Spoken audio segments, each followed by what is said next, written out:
Hello મિત્રો, નમસ્કાર. અમારી આ ચેનલ કાનૂન નોલેજમાં તમારું સ્વાગત છે. 20 ફેબ્રુઆરીના જે ત્રીજી શિફ્ટનું પેપર લેવાઈ ગયેલું હતું, બરાબર, તેના પ્રશ્નો આવી ચૂક્યા છીએ. તો આપણે જોઈએ કેવા પ્રશ્નો હતા.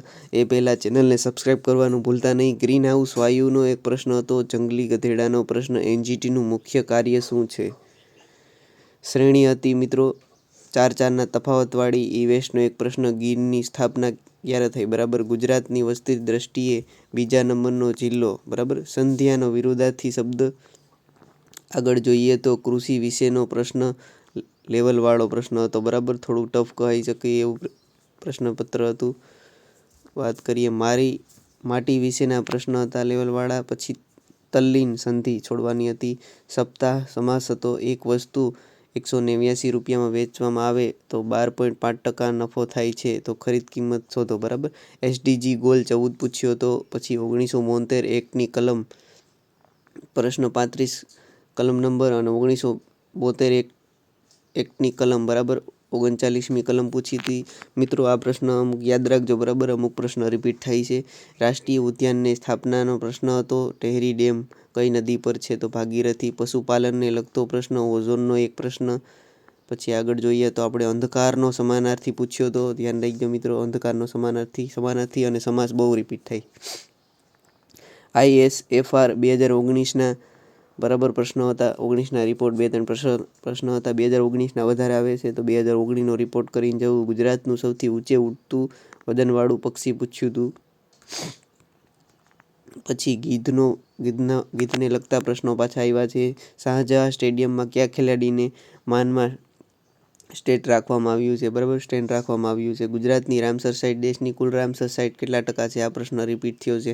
ઘેરનો મેળો કઈ આદિવાસી કોમ મનાવે છે? ઓક્સિજનનો ગેરહાજરીવાળો પ્રશ્ન હતો. પછી ક્વલ નેશનલ પાર્ક. પછી છે બાંદીપુર નેશનલ પાર્ક. બક્સા અને કાઝીરંગા ટાઈગર રિઝર્વની સ્થાપના. બરાબર. આવા અમુક વિધાનો હતા. એનિમિયા નાબૂદીનો ધ્યેય શું છે? એનિમિયાનો પ્રશ્ન આની પહેલાં આવ્યો હતો 12 તારીખે. વાક્ય શુદ્ધિનો પ્રશ્ન હતો. આગળ જોઈએ તો કઈ નદી ગુજરાતની નથી એવો પ્રશ્ન, એટલે નીચેના ઓપ્શન પરથી આપણે જાણી શકીએ. જોડણી હતી. ઐતિહાસિક પાછી આવી. ભાવિક, નાવિક, આવા વિકલ્પ હતા. બરાબર. ઐતિહાસિક પણ 12 તારીખે હતી. પછી 1967માં કચ્છમાં વરસાદ વિશેનો પ્રશ્ન. બરાબર. પછી લસા ગુસા, સાદું યાદ, શ્રેણી, ઉંમર સંબંધિત દાખલા હતા. બરાબર. અને જોઈએ તો બીજા દાખલા. ફકરાના 2 દાખલા હતા. ગુજરાતી શીર્ષક આપવાનું. ગુજરાતનું ગ્રામીણ જાતિ પ્રમાણ. બાયોમેડિકલ વેસ્ટ, લાલ અને સફેદ. પછી ઓક્ટોબરમાં રાકવા જાતિ કયા તહેવાર ઉજવે છે? બંધારણનો અનુચ્છેદ 243 હતો. પાયા એટલું પાણી પીવું. કહેવત ઉગતો સૂર્યને સૌ ન જો. બરાબર. કહેવત હતી. ગુજરાતનો મોગલની સ્થાપના. ગુજરાત મોગલ સ્થાપના એવું કંઈક પ્રશ્ન હતો.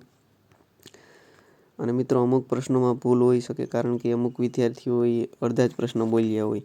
અમુક તો મહમ્મદ શાહ બીજા કઈ સાલમાં શાસક આવ્યો હતો? એવો પ્રશ્ન. પછી Corbett tiger reserve project tiger ક્યારે સામેલ થયું? બરાબર. પછી હતી રામપેટ પકડીને હસ્યા. નામ કંઈક અલગ હતું. કર્તરી કર્મણી. બરાબર. પછી ગુજરાતમાં કેટલા ટકા વેટલેન્ડ ભાગ ભારતમાં કુલ વેટલેન્ડનો ભાગ ધરાવે છે? આવો પ્રશ્ન પાછો રિપીટ થયો છે. કયા વંશના સમયે ગુજરાત પર સૌથી વધુ પ્રદેશ સ્થાયી હતો? ઘેરનો મેળો આગળ આવી ગયો. બરાબર. રિપીટ થઈ ગયો. વેટલેન્ડ સાઇટ, એસડીજી ગોલ 14, બંધારણની કલમ 48 સૌથી વધુ કૃષિ આબોહવાવાળો પ્રદેશ. પછી ટેકરાના પથ્થર અને ચીકણી માટીના કણોને બનતી જમીન કઈ છે? પછી ખોરાડો પક્ષી વિશે. ભાગીરથી નદી ઉપર આવી ગયો. બરાબર. અને આવા મિત્રો અમુક પ્રશ્નો. ઓઝોન હતા. પછી વનનો નાશના. પછી લોયસેન જમીનનો કંઈક આવો પ્રશ્ન હતો. બરાબર.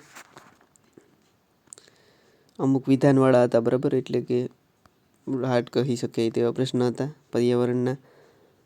મિત્રો વિડીયો ગમ્યો હોય તો ચેનલને સબસ્ક્રાઈબ કરવાનું ભૂલતા નહીં. અને તમારે જે પ્રશ્ન જોવા હોય તો વિડીયોમાં આપણે મળી જશે આપણી ચેનલમાં. અને ટેલિગ્રામમાં જોઈન થવું હોય તો ડિસ્ક્રિપ્શનમાં લિંક છે. બરાબર. જય હિન્દ, જય ભારત.